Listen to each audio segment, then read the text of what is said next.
The history and transformation of science fiction film. I am Ryan Luber from New Orleans, Louisiana.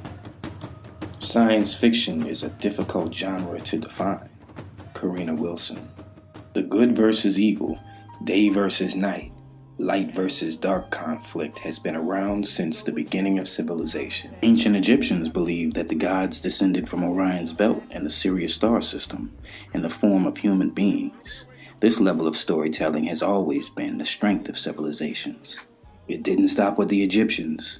The Greeks were also entertained by epic poems about gods, monsters, and fantastic voyages to far-off worlds. In modern day, early books like Thomas More's Utopia in 1516 and Jonathan Swift's Gulliver Travels in 1726 led the way forward. Sci-fi films of the 30s were the first to involve dialogue. Most were no good.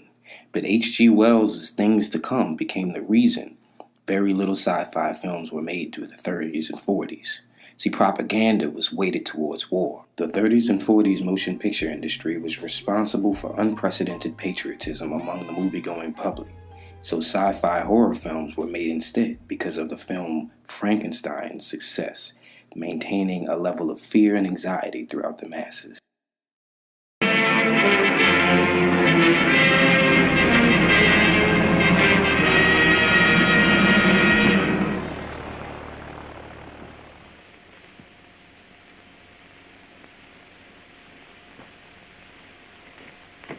Hello, young Harding. You're early.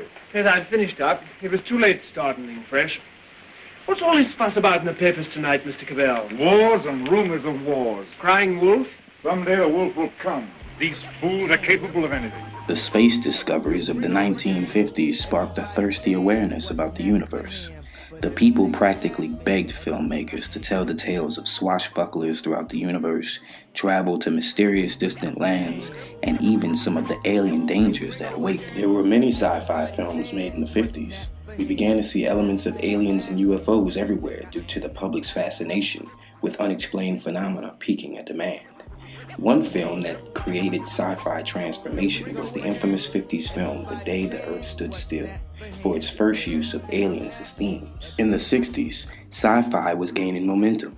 There were few films made, but pictures such as 2001: A Space Odyssey and A Planet of the Apes in 1968 were made very influential and popular. This is where we began to see the massive influx of monsters, zombies, Godzilla, and King Kong type movies. Science fiction accounts for natural phenomena and metaphysical existence, as well as integrating religious and spiritual beliefs. The flying saucer they both saw while piloting a plane between Little Rock and Memphis. Here's the strange story. Believe it or not. We feel definitely that it was a controlled aircraft of some type. Don't you think so? I think it had to be. What was the first thing that really drew your attention to it being probably a flying saucer, Jack? Well, the circular pattern of lights that were arranged under what I term the underneath side of the ship that just passed in front of us and across our path. I'm not inclined to believe that it's anything that from some far off place, some planet. As far as films, the birth of science fiction movies began in the silent film era with magician-turned-filmmaker George Maley in his A Trip to the Moon, 1902. Here was a magician who turned film as a whole into an art form that we know today. This film opened doors for science fiction. There were many sci-fi films created in the 70s. Many films still included the horror theme.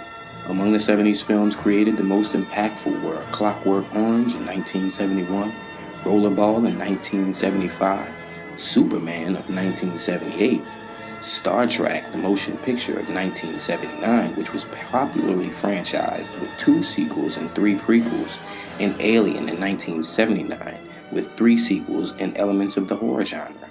But none made the impact that the 1977 industry game-changer Star Wars did. Star Wars did huge numbers and changed history, but still, in the 70s, science fiction was considered a very minor genre. In the 80s, the public devours titles such as E.T. and Aliens as a continual quenching of their sci-fi thirst. And of course, the 90s brought us the paradigm-shifting, The Matrix, were clear signs that the information age is upon us.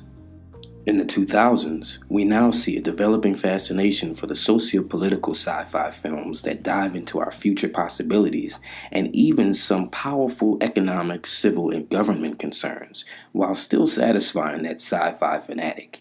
This is expressed in many films such as Minority Report and Serenity. The powerfully innovative James Cameron film Avatar changed the way directing and cinematography is approached, as well as the way the industry recognizes science fiction. Of course, the New Age addiction is a perfect blend of addressing those concerns while simultaneously taking the audience on a journey into unworn worlds and fringe possibilities. How will science fiction continue to use its magic to tie the seams of the ancient and futuristic times? Well, we're still writing the story.